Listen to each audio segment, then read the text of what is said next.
बिस्मिल्लाहिर्रहमानिर्रहीम अस्सलाम वालेकुम जी स्टूडेंट्स। आज का हमारा लेक्चर एक्सरसाइज 4.3 मैथ क्लास 10 के मुतालिक है। इसी एक्सरसाइज का हमारे पास क्वेश्चन नंबर 4 है। इसको पढ़ते और समझते हैं कि हमने क्या करना है। सवाल हमारे पास क्या है, resolve the following into partial fraction. अब ये हमारे पास सवाल सिंगल फ्रैक्शन में हमने क्या करना है, पार्शियल फ्रैक्शन में इसको तब्दील कर देना है। अब एक्सरसाइज 4.3 में हमारे पास क्वेश्चन हम पहचान कैसे करते हैं कि हमारे पास एक तो नीचे वाले में नॉन रिपीटेड वैल्यू होती है, कोई भी वैल्यू एक से ज़्यादा दफ़ा रिपीट नहीं होती, ठीक है। और इसके बाद दूसरा हमारे पास क्या है कि x की पावर हमेशा अंदर क्या होगी, 2 होगी। तो ये दो निशानियां हैं, बिल्कुल सही है। वैसे है प्रॉपर फ्रैक्शन। प्रॉपर फ्रैक्शन में क्या होता है कि ऊपर वाली वैल्यू छोटी होती है x की, नीचे वाली वैल्यू बड़ी होती है। स्टार्ट करते हैं क्वेश्चन। सबसे पहले हम क्या करेंगे, मैं लिखूंगा लेट, ठीक है। लेट के बाद एक दफ़ा फिर से हम क्या करेंगे, सवाल लिखेंगे। क्या है हमारे पास 7x प्लस 11, ठीक है। नीचे देखते हैं, नीचे हमारे पास क्या है, x प्लस 7 x का स्क्वायर प्लस 9, ठीक है। ये हुआ हमारे पास। अब हम क्या करेंगे, ये जो हमारे पास डिनोमिनेटर है इनको हमने क्या देना है, नाम देना है। तो नाम हम कैसे देंगे, पहले मैं लिखूंगा ए के साथ हमारे पास पहली वैल्यू क्या है, x प्लस 7, ठीक है। ये हमने नाम दिया, फिर प्लस लगाएंगे। दूसरी वैल्यू को हम क्या नाम देंगे, bx प्लस c, ठीक है। ये हमने किया दूसरी वैल्यू का नाम। दूसरी वैल्यू नीचे क्या है, x का स्क्वायर प्लस 9, इसको हम क्या नाम देंगे, इक्वेशन नंबर 1। हमने क्या किया, ये जो हमारे पास डिनोमिनेटर था इनको अलग अलग करके नाम दिया। ए को नाम दिया a का, दूसरे को हमने bx प्लस c का नाम दिया। यहाँ तक बात क्लियर हुई। अब हम क्या करेंगे, ये जो तमाम डिनोमिनेटर हैं इसको ख़त्म करेंगे। अब इसको ख़त्म कैसे करेंगे कि यही जो हमारे पास ये वाली वैल्यू है, डिनोमिनेटर है, इसको हमने इज इक्वल टू के इस तरफ भी मल्टीप्लाई करवाना है और इज इक्वल टू की दूसरे तरफ भी। अब इज इक्वल टू के इस तरफ हमारे पास दो हिस्से हैं तो दोनों तरफ मल्टीप्लाई करवाएंगे। उसके लिए यहाँ पर सबसे पहले हम इंग्लिश में लिखेंगे। उसके लिए हम क्या लिखेंगे, मल्टीप्लाइंग, हमारे पास वैल्यू क्या है, x प्लस 7 और क्या है, x का square plus 9 on both side. अब ये वाली वैल्यू हमने इज इक्वल टू की दोनों तरफ मल्टीप्लाई करवानी, तो करवाते हैं। वैल्यू क्या है हमारे पास, x प्लस 7, दूसरी वैल्यू क्या है, x का स्क्वायर प्लस 9, ठीक है।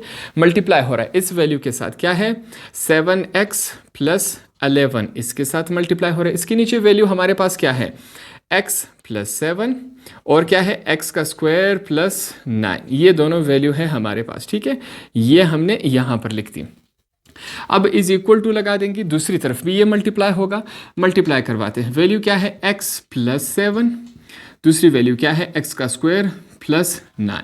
मल्टीप्लाई हो रहा है किसके साथ, a के साथ, a अपॉन नीचे हमारे पास क्या है, x प्लस 7, फिर लगाएंगे प्लस का निशान लगाएंगे। अब ये इसके साथ भी मल्टीप्लाई हो रहा है तो मल्टीप्लाई करवाते हैं। x प्लस 7, x का स्क्वायर प्लस 9 मल्टीप्लाई हो रहा है किसके साथ, bx प्लस c होल का अपॉन क्या है, x का स्क्वायर प्लस 9। ये हुआ हमारे पास। हमने क्या किया, ये वैल्यू उठा के हमने इक्वेशन 1 के इज इक्वल टू के इस तरफ भी मल्टीप्लाई करवाया और इस तरफ भी, तो हमारे पास ये इस शक्ल में बना। अब आता है कैंसिलेशन। कैंसिलेशन हम करवाएंगे, ये तमाम इसके साथ कैंसिल हुआ, x प्लस 7 के साथ कैंसिल हुआ, ये वाली वैल्यू इसके साथ कैंसिल हुई। अब देखते हैं हमारे पास वैल्यूज़ क्या बची, उसको लिखेंगे। हमारे पास वैल्यू क्या है, 7x plus 11 is equal to, दूसरी तरफ देखते हैं हमारे पास क्या बचा, a लिखेंगे। वैल्यू क्या है, x का स्क्वायर प्लस 9। दूसरी तरफ चलते हैं, वैल्यू क्या है, सबसे पहले ये वाली वैल्यू लिखेंगे, क्या है, bx प्लस c, साथ में वैल्यू क्या बची हमारे पास, x प्लस 7। यहाँ तक आने के बाद हम क्या करेंगे, इसको इक्वेशन नंबर 2 का नाम देंगे। कैंसिलेशन के बाद जो भी वैल्यू हमारे पास बचेगी उसको हम इक्वेशन 2 का नाम देंगे। अब इस स्टेप तक आने के बाद हम क्या करेंगे, हम x की वैल्यू उठा के इसी इक्वेशन 2 में पुट करेंगे। याद रखें मैंने क्या कहा, x की वैल्यू। अब आप कहेंगे यहाँ तो बहुत सारे x है, हम x की कौन सी वैल्यू उठाएंगे। यहाँ पर देखिए x के साथ क्या है, स्क्वायर है, x के साथ b है, तो मैंने क्या कहा, सिर्फ x की वैल्यू, तो सिंपल x हमारे पास ये रहा, तो हम ये वाली वैल्यू उठाएंगे। तो उसके लिए यहाँ पर हम क्या लिखेंगे, मैं लिखूंगा put x plus 7 is equal to, अब ये सॉल्व हो रहा है, इसको थोड़ा सा आगे सॉल्व कर लेते हैं। Implies that x is equal to, ये 7 उस तरफ पॉजिटिव था, दूसरी तरफ आके क्या हुआ, negative. x plus 7 is equal to 0, दूसरी तरफ आके क्या हुआ, x माइनस हुआ। हम क्या करेंगे, इस वैल्यू को उठा के हम कहाँ पुट करेंगे, इक्वेशन नंबर 2 में हमने इसको पुट करना है। अब इक्वेशन नंबर 2 में जहाँ जहाँ हमारे पास x आएगा उसकी जगह हमने x की ये वाली वैल्यू पुट करनी है। तो पुट करते हैं, देखते हैं हमारे पास ये किस शक्ल में आता है। 7 पहले से मौजूद है, x की जगह उसकी वैल्यू डाल देंगे, plus 11 is equal to a लगा देंगे। क्या है x की जगह उसकी वैल्यू पुट कर देंगे, स्क्वायर है, प्लस 9 लगा दिए, प्लस b है। अब b हम प्लस ब्रैकेट लगा के b लिखेंगे, x की जगह उसकी वैल्यू डाल दी, प्लस c है, ठीक है। x की जगह उसकी वैल्यू प्लस 7 पहले से मौजूद है। तो जहाँ जहाँ हमारे पास x आ रहा था उसकी जगह हमने x की वैल्यू पुट कर दी। अब यहाँ पर थोड़ा सा कैंसिलेशन हो रहा है, इसको हम करते हैं आगे सॉल्व। देखें, प्लस माइनस माइनस हो जाता है, 7 7 are 49 plus 11 is equal to a लिखेंगे। अब -7 का स्क्वायर मतलब क्या है, -7 multiply by -7 is equal to, minus minus क्या हो जाता है मल्टीप्लिकेशन में, प्लस 7 7 आर 49। तो इसकी जगह हम क्या लिखेंगे, 49 प्लस 9 प्लस, दूसरी तरफ देखें b जब -7 के साथ मल्टीप्लाई होगा, -7b प्लस c, ठीक है। यहाँ पर देखें -7 +7 के साथ कैंसल हो गया, वैल्यूज़ यहाँ तक आई। अब थोड़ा सा और हमारे पास ये सिंप्लीफाई हो रहा है, इसको थोड़ा सा और हम सॉल्व करते हैं। -49 में से जब 11 जाएंगे तो हमारे पास क्या बचेगा, -38। क्या लिखेंगे, -38 इज इक्वल टू, दूसरी तरफ चेक करते हैं। यहाँ पर देखिए मैं लिखूंगा a इज इक्वल टू 49 में 9 ऐड कर दे, क्या बनता है हमारे पास, 58 हमारे पास ये बनता है। आगे सॉल्व करते हैं, प्लस यहाँ पर देखिए एक बात समझने की ज़रूरत है, मैंने पहले भी बताया था, जीरो के साथ कुछ भी मल्टीप्लाई या डिवाइड हो जाए आंसर क्या आएगा, जीरो। अब ये तमाम ब्रैकेट जब जीरो के साथ मल्टीप्लाई होगा आंसर क्या आएगा, हमारे पास जीरो ही आएगा। तो इसकी जगह यहाँ पर हम जीरो लिख लेते, इसको सोल्व कर लेते हैं। -38 इज इक्वल टू a जब 58 के साथ मल्टीप्लाई होगा तो हमारे पास क्या आएगा, 58a ही आएगा। आगे सॉल्व करते हैं, -38 इज इक्वल टू, अब जो 58 है वो a के साथ क्या हो रहा है, मल्टीप्लाई हो रहा है। बीच में अगर कोई साइन नहीं हो तो इसका मतलब क्या हो रहा है, दोनों वैल्यूज आपस में मल्टीप्लाई हो रही। तो वहाँ मल्टीप्लाई थी, इज इक्वल टू की दूसरी तरफ आके क्या हो जाएगा, डिवाइड हो जाएगा। यहाँ पर क्या हुआ, डिवाइड हुआ, यहाँ पर हम a लगा देंगे। अब यहाँ पर फिर से कैंसिलेशन हो रही है, कैंसिलेशन करवाते हैं। 2 1 आर 2, 1 कैरी हुआ 18, 2 9 आर 18, यहाँ पर देखें 2 2 आर 4, 1 कैरी हुआ 18, 2 9 आर हमारे पास 18 हुआ। तो a की वैल्यू यहाँ पर देखिए हमारे पास a की वैल्यू, इसको सीधा करके लिखते हैं, पहले a लिखेंगे, हमारे पास वैल्यू क्या आई, -19। ये माइनस अभी तक कैंसिल नहीं हुआ, ठीक है। -19 अपॉन क्या है, 29। ये हमने क्या फाइंड आउट किया, a की वैल्यू यहाँ पर हमने फाइंड आउट की। इसको थोड़ा सा हम अंडरलाइन कर लेते हैं। a की वैल्यू को फाइंड आउट करने के बाद अब यहाँ पर देखें हम क्या लिखेंगे, मैं लिखूंगा एक्सपेंडिंग, उसके लिए मैं लिखूंगा एक्सपेंडिंग इक्वेशन नंबर 2। अब हम क्या करेंगे, जो हमारे पास इक्वेशन नंबर 2 है इसको हमने आगे हल करना है, सॉल्व करना है, थोड़ा सा और रिजॉल्व करना है, ठीक है। इक्वेशन नंबर 2 हमारे पास क्या था, मैं लिखूंगा 7x + 11 is equal to a bracket x का स्क्वायर प्लस 9, ठीक है। ये सबसे पहले हम इक्वेशन नंबर 2 लिख लेंगे, bx प्लस c, आगे क्या है हमारे पास x + 7, ये हमारे पास हुआ इक्वेशन नंबर 2। अब हमने इक्वेशन नंबर 2 को आगे एक्सपेंड करना है। कैसे सॉल्व करना है, सबसे पहले हम इन दोनों ब्रैकेट्स को आपस में मल्टीप्लाई करवाएंगे।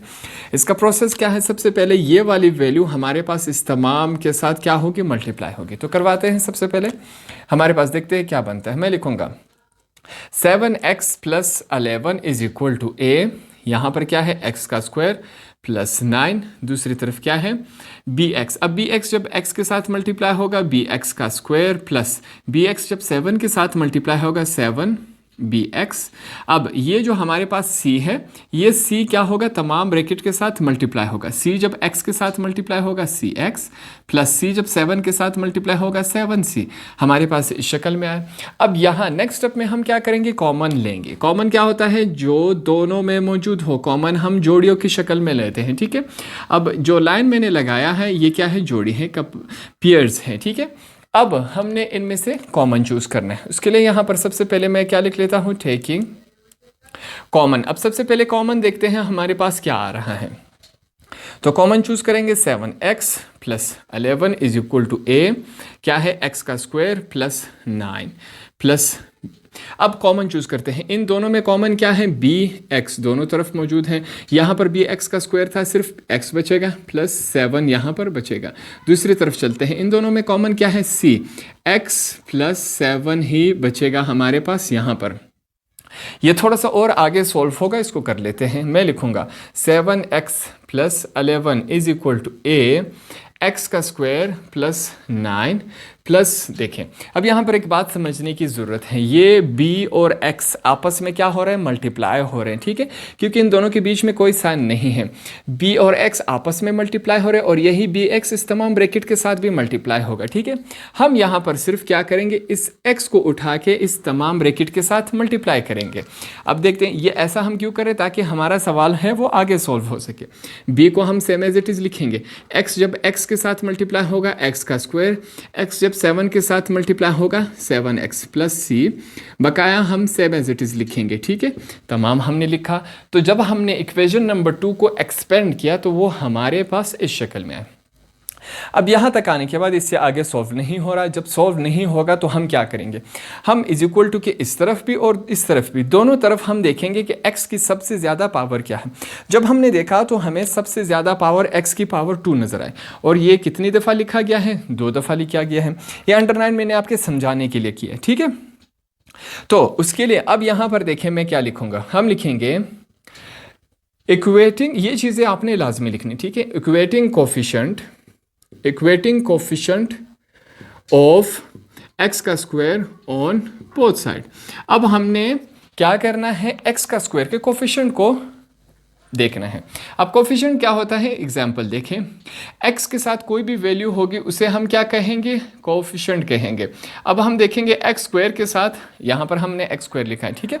x स्क्वायर के साथ क्या कोफिशिएंट है वो यहाँ पर हम लिखेंगे, इज इक्वल टू के इस तरफ जब हम देखेंगे तो हमारे पास लेफ्ट हैंड साइड पे कोई x का स्क्वायर नहीं है तो हम 0 लिखेंगे, इज इक्वल टू के राइट हैंड साइड पे हमारे पास क्या है, x का स्क्वायर। अब x का स्क्वायर के साथ कोई कोफिशिएंट नहीं है, मैथमेटिक्स में जहां पर कुछ नहीं होता वहां हम क्या समझते हैं, 1 है, तो x के साथ क्या होगा, 1 है। अब 1 जो है वो a के साथ मल्टीप्लाई होगा, क्यों, क्योंकि बीच में ब्रैकेट आ रहा है और ब्रैकेट का मतलब क्या होता है, मल्टीप्लाई, तो 1 a के साथ मल्टीप्लाई हुआ, a ही आया हमारे पास। आगे चलते हैं, यहाँ पर भी कुछ नहीं है तो हम क्या समझेंगे, 1 कोफिशिएंट है। 1 जब b के साथ मल्टीप्लाई होगा हमारे पास क्या आएगा, b ही आएगा। इसको आगे सॉल्व कर लेते हैं। 0 इज इक्वल टू ए को हमने अभी फाइंड आउट किया था, क्या आया हमारे पास, -19/29, ठीक है। ए की जगह हमने उसकी वैल्यू लिख दी, बी की वैल्यू तो हमें मालूम नहीं है। अब इसको आगे देखते हैं क्या बनता है हमारे पास। ये 19/29 यहाँ पर क्या है, नेगेटिव है, इसको हम इज इक्वल टू की दूसरी तरफ ले जाके क्या बन जाएगा, पॉजिटिव। मैं लिखूंगा 19/29 इज इक्वल टू बी। इसको हम सीधा करके लिखते हैं, देखते हैं क्या बनता है। b इज इक्वल टू हमारे पास क्या बनेगा, 19/29। ये हमारे पास क्या हुआ, b की वैल्यू। हमने 2 वैल्यूज फाइंड आउट कर ली, इससे पहले हमने a की वैल्यू फाइंड आउट की थी, ये हमारे पास क्या हुआ, b की वैल्यू हुई। अब हम आगे चलते हैं, एक और स्टेप करेंगे, ये मैं मिटा देता हूँ, ठीक है, ताकि कोई कन्फ्यूजन क्रिएट ना हो। अब हमने क्या किया था, इस वाले स्टेप में हमने एक्स स्क्वायर को देखा था। अब हम एक दर्जा नीचे चले जाएंगे, एक्स स्क्वायर को देखा, एक दर्जा जब नीचे चले जाएंगे तो एक्स की पावर क्या आएगी, 1 आएगी। 1 हम लिखते नहीं तो हम क्या, इसका मतलब क्या हुआ, सिंपल एक्स हम देखेंगे। तो दोनों तरफ हम देखेंगे सिंपल एक्स मौजूद है कि नहीं, यहाँ पर भी मौजूद है। आगे चलते हैं, यहाँ पर मौजूद है और यहाँ पर मौजूद है, ठीक है। तो इसके लिए अब हम क्या लिखेंगे, यहाँ पर देखें मैं क्या लिखता हूँ, यहां पर फिर से हम लिखेंगे equating coefficient of x on both side. अब इस दफा हम किसका कोफिशिएंट देखेंगे, x। इससे पहले हमने किसका कोफिशिएंट देखा था, x का स्क्वायर। एक दर्जा हम नीचे चले गए, सिंपल x आ गई। अब देखते हैं हमारे पास इस तरफ देखें, x का इज इक्वल टू के लेफ्ट हैंड साइड पे x के साथ कोफिशिएंट क्या है, 7 है, तो हम क्या लिखेंगे, 7 लिखेंगे इज इक्वल टू। दूसरी तरफ चलते हैं, हमारे पास राइट हैंड साइड में यहाँ पर x के साथ कोफिशिएंट क्या है, 7 है। 7 इस b के साथ मल्टीप्लाई होगा, क्यों, क्योंकि बीच में ब्रैकेट आ रहा है, तो 7 इस b के साथ मल्टीप्लाई होगा, हमारे पास क्या आएगा, 7b ही आएगा। आगे चलते हैं, यहाँ पर एक और x है, x के साथ कुछ कोएफिशिएंट नहीं है तो हम क्या समझेंगे 1 है। 1 जब c के साथ मल्टीप्लाई होगा c ही आएगा। तो तमाम x के जब हमने कोएफिशिएंट निकाले तो हमारे पास ये इस शक्ल में है। इसको आगे सॉल्व कर लेते हैं। मैं लिखूंगा 7 इज इक्वल टू 7, फिर से लिखा। अब b की वैल्यू हमने अभी फाइंड आउट की तो b की जगह हम क्या करेंगे, उसकी वैल्यू डाल देंगे 19/29 प्लस c। हमारे पास ये इस शक्ल में आया। अब नेक्स्ट स्टेप में देखें हम क्या करेंगे। मैं लिखूंगा 7 इज इक्वल टू, ये जो 7 है 19 के साथ क्या हो जाएगा मल्टीप्लाई। 7 जब 19 के साथ मल्टीप्लाई होगा तो 133, नीचे क्या आएगा हमारे पास 29 प्लस c। हमारे पास ये इस शक्ल में मौजूद है। इसको एक दफ़ा चेक कर ले कैलकुलेटर से, ठीक है। अब नेक्स्ट स्टेप में देखें, मैं लिखूंगा 7, ये जो 133/29 है यहाँ पर क्या है पॉजिटिव है। इस तरफ अगर कोई साइन नहीं हो तो इसका मतलब क्या है पॉजिटिव है। तो जब ये इज इक्वल टू की दूसरी तरफ आएगा क्या बन जाएगा, नेगेटिव बन जाएगा। 133 अपॉन क्या है 29 इज इक्वल टू सी रह गया हमारे पास दूसरी तरफ। अब यहाँ पर एक और चीज़ समझने की ज़रूरत है। देखें मैथमेटिक्स में जहाँ पर कुछ नहीं होता वहाँ हम क्या समझते हैं 1 है। 7 के नीचे कुछ नहीं है तो हम क्या समझेंगे 7 के नीचे 1 है। अब जब 1 आएगा तो हम क्या करेंगे कॉमन लेंगे, सॉरी कॉमन नहीं एलसीएम लेंगे, ठीक है। 1 और 29 का एलसीएम हमारे पास क्या आता है 29 ही आता है। अब देखें 1, ये देखें 129 आर 29, ठीक है, ऊपर 7 पहले से है। 29 कहाँ से है, 1 का टेबल जब 29 तक पढ़ेंगे तब जाके 29 आता है। 7 पहले से मौजूद है, माइनस का साइन लगाएंगे। अब देखिए क्या है हमारे पास 1, 29 1 आर 29, 133 पहले से मौजूद है हमारे पास। ये हमने लिख दिया इज इक्वल टू सी। अब इसको और आगे सॉल्व करते हैं। अब यहाँ पर मल्टीप्लिकेशन होगी। देखें मैं लिखूंगा 29 जब 7 के साथ मल्टीप्लाई होगा तो क्या आएगा 203 माइनस 1 जब 133 के साथ मल्टीप्लाई होगा 133 अपॉन क्या आएगा 29 इज इक्वल टू सी। यहाँ तक आए हमारे पास। यहाँ पर माइनस हो रहा है तो उसको माइनस कर लेते हैं, देखते हैं क्या बचता है। 203 में से जब 133 माइनस होंगे तो हमारे पास क्या बचेगा 70, नीचे क्या है 29 इज इक्वल टू सी। अब इसको सीधा करके जब हम लिखेंगे c is equal to 70 upon 29। अब हमारे पास क्या हुआ, तीन वैल्यूज़ हमारे पास आई। ये रही हमारे पास c की वैल्यू, a की वैल्यू हमने पहले फाइंड आउट की थी, ये b की और c की। अब हम क्या करेंगे a b और c की वैल्यूज़ को उठा के हमने इक्वेशन नंबर 1 में पुट करना है और ये हमारे पास फाइनल रिजल्ट आंसर आ जाएगा। तो उसके लिए यहाँ पर हम क्या लिखेंगे, यहाँ पर पुटिंग वैल्यूज़ ऑफ, जो हमारे पास तीन वैल्यूज़ हैं a b and c in equation 1। अब हमने ये तीनों वैल्यूज़ उठा के कहाँ पुट करनी है, इक्वेशन 1। इक्वेशन 1 हमारे पास क्या है, मैंने लिखा हुआ अपने लिए x + 11 होल का अपॉन क्या है x + 7 x का स्क्वायर प्लस 9, ठीक है, is equal to a upon नीचे क्या है x + 7, फिर लिखेंगे plus bx plus c upon नीचे क्या है x का स्क्वायर प्लस 9, ठीक है। ये हमारे पास क्या हुआ है, इक्वेशन नंबर 1 है। अब हमने ये तीनों वैल्यूज़ उठा के इसमें पुट करनी है। मैं लिखूंगा फिर से 7x + 11 होल का अपॉन नीचे क्या है x + 7 x का square plus 9 is equal to a की वैल्यू हमारे पास क्या है -19 अपॉन 29 होल का अपॉन क्या है x + 7 है। आगे चलते हैं प्लस b की वैल्यू हमारे पास क्या है 19 अपॉन 29, उसके साथ हमारे पास फिर क्या है, एक दफ़ा मैं इसको देख लेता हूँ। फिर हमारे पास क्या है x है, x की वैल्यू हमारे पास नहीं है, प्लस c हमारे पास क्या है 70 अपॉन 29 है, ठीक है। होल का अपॉन क्या है हमारे पास x का स्क्वायर प्लस 9 है। यहाँ तक बात क्लियर हुई। हमने सिंपली क्या किया, a b और c की जगह उसकी अपनी वैल्यूज पुट की तो हमारे पास ये इस शक्ल में आए, ठीक है, जो कि हमने पहले फाइंड आउट की थी। अब यहाँ पर इस हिस्से पे आपने ध्यान देना है। यहाँ पर हम क्या करेंगे 29 का एलसीएम लेंगे। इन दोनों का जब हम एलसीएम लेंगे तो हमारे पास 29 ही आएगा। यहाँ पर चलते हैं, सबसे पहले x + 11 होल का अपॉन x + 7 x का स्क्वायर प्लस 9, ठीक है, इज इक्वल टू, मैं लिखूंगा यहाँ पर एक बात समझ ले, ये 29 यहाँ पर क्या हो रहा है डिवाइड, जब नीचे आएगा क्या हो जाएगा मल्टीप्लाई, तो ऊपर क्या है -19 अपॉन 29 x + 7, ठीक है। ये यहाँ पर ये स्टेप मैंने यहीं पर कर लिया। प्लस दूसरी तरफ चलते हैं। अब यहाँ पर सबसे पहले मैं क्या करूँगा, इन दोनों का जब हमने एलसीएम लिया क्या बना हमारे पास 29 बना। अब आगे चलते हैं, यहाँ पर देखें क्या है हमारे पास 1 कहाँ से आया, 29 1s are 29, ऊपर पहले से क्या मौजूद है 19, साथ में क्या है x हमने लिख दिया प्लस, फिर से 29 1s are 29, ठीक है, ऊपर क्या मौजूद है पहले से 70 हमने लिख दिया, हमारे पास ये इस शक्ल में होल का अपॉन नीचे क्या है x का स्क्वायर प्लस 9। एक और स्टेप नीचे हो रहा है, इसको कर लेते हैं, ठीक है, इसको रिजॉल्व कर लेते हैं। 7x प्लस 11 होल का अपॉन क्या है x प्लस 7 x का square plus 9 is equal to -19 whole का अपॉन क्या है 29 x प्लस 7, ठीक है, प्लस लिखेंगे। अब दूसरी तरफ चलते हैं, 119 जार 19x, 1 जब ब्रैकेट के साथ मल्टीप्लाई होगा यही आएगा, प्लस 1 जब 70 के साथ मल्टीप्लाई होगा 70 ही आएगा, ठीक है। अब यहाँ पर देखें ये स्टेप मैं डायरेक्ट कर रहा हूँ, ऊपर वाला हिस्सा हमने सॉल्व किया तो ये आया, ये 29 ऊपर क्या हो रहा है डिवाइड हो रहा है, तो ये नीचे आके क्या हो जाएगा मल्टीप्लाई, तो इसको हम डायरेक्ट मल्टीप्लाई करवा लेते, 29 x का स्क्वायर प्लस 9, ठीक है, हमारे पास ये इस शक्ल में है।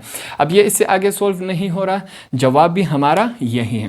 क्वेश्चन में हमसे क्या पूछा गया था कि भाई आपने क्या करना है इसको पार्शियल फ्रैक्शन में, सवाल सिंगल फ्रैक्शन में था, हमने इसको पार्शियल फ्रैक्शन पार्ट्स में हमने तब्दील कर दिया था, यही हमसे मांगा गया। तो इस तरह हमारा इस एक्सरसाइज का क्वेश्चन नंबर 4 भी कंप्लीट हुआ।